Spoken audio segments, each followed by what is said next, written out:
And now we bring in the president of baseball operations, Jerry Dipoto. Jerry, what do you like most about Juan Soto? I like, this is not joking. There are prospects in baseball in the post-COVID era who are not as old as Juan Soto. That's true. Scary. There are guys pitching in AA, AAA that are a year older or the same age. It's pretty shocking. It's well said. Listen, it's great to have Jerry here. Of course, the Seattle Mariners, 85 and 77 a season ago. Jerry, when I look at your team, I just look at that young pitching. I go, oh my God! Like how did you get this embarrassment of riches? What is it like to have those arms at your disposal? Vote of thanks to our scouting group. Scott Hunter and Frankie Thon, our scouting group in total. It's homegrown with the exception of Luis Castillo. Mm-hmm. Our Gilbert, Kirby, Wu, Miller, they came from the draft. They went through our system. They developed with our pitching people and our strategists, and we have a wonderful set of pitching coaches, and we're fortunate for that. If I can follow up on that, Jerry, is there a type of pitcher? I know nobody wants to rule anything out, but is there a type of pitcher? Because I see your guys very athletic, not a high-effort delivery type guys. Yeah, I mean, ideally, that's what you're always looking for, is the guy who looks like he knows what he's doing.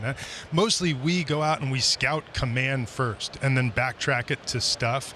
And in recent years, we've started to explore the stuffy guy that we might be able to clean up a little bit. But in general, we're looking for that athletic, good delivery, good arm action. They smack of durability, and if we can take that, we feel very confident in our ability to add pitches, especially if they have the ability to ride a fastball. Let's switch gears here a little bit to offense, Jerry. That's what we want to talk about, the guys that are banging out there.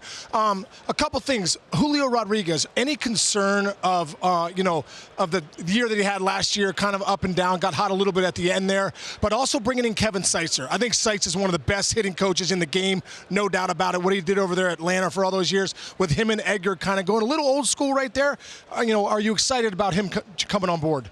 Big time excited for adding Seitz, Bobby Magianis, bringing Edgar back in I guess an enhanced role.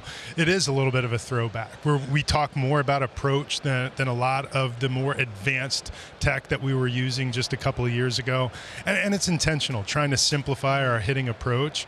As it pertains to Julio, not terribly concerned. He's still, like Juan Soto, a super young big leaguer he's going to play his 24-year-old season coming up, which is hard to remember, and he's been a bit of a slow starter throughout the course of his first 3 major league seasons. And once he gets up to speed, he's just dynamic to watch. And last year it took a little longer than would be ideal, and would like to see that resolve itself pretty quickly. But we do think that Edgar, Kevin Seitz are a pretty mature team around him. This is the most stable offensive club, barring a couple of needs on the infield, that we've ever had.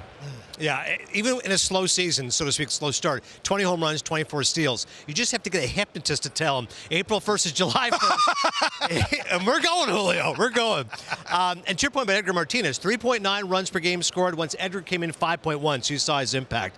Speaking of offense, Jerry, I'm just fascinated. How do you convince a hitter who has this image of the stereotype, hey, Seattle, tough place to play, the travel? You're gifted when it comes to these pitches. You know your way around this when it comes to agents, free agents. What do you say to that hitter? You mentioned hypnosis. That might be the way. In general, I think we have a beautiful ballpark. It's an awesome city to play in. When you visit Seattle in the summertime, it's not a terribly difficult place to hit in once you get into the warm summer months. Yeah. It's June, July, especially July, August, and into early September. It plays just about like any other place on earth. It's the early season where it can be a bit of a challenge. Right.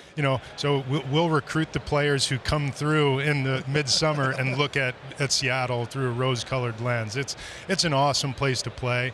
We've also had great success with the players that we have developed internally. Right. When they come up, they seem to have less an issue. I think it's less of a smack in the face and more they view it as an opportunity as opposed to as a challenge. And that has been something where whether it's Julio Rodriguez, it's Cal Raleigh, it's guys we signed or traded for as young major leaguers, like J.P. Crawford or Dylan Moore, they come into our ballpark and they see it as an opportunity. Even a guy like Victor Robles, who came last year and had an opportunity to recreate himself. He did it. It's the guys that come in and are trying to shoot for free agency a year out that seem to have a little bit of a tougher time. Well, we see Cal Raleigh there in the 3 spot. He has no problems hitting the ball out of anywhere. Got rewarded for his great defense this year. That was really cool to see. How far has he come, Jerry, on both sides of the baseball for you? It's both sides of the baseball. It's also his clubhouse leadership. Cal says a lot without saying much at all. He is a throwback in that he's quiet. He's pretty intent about what he's doing. He believes in himself. He makes things as simple as you would like to make them. He has a way of communicating with the pitchers that doesn't require a lot of words. They trust the fingers that he puts down. And his at-bats year over year, he gets a little bit better offensively each year. He doesn't hit him any further. He just hits him a little more frequently. He's willing to take his walk, and he has a knack for coming up with the hit in the moment that you need the big thing to happen.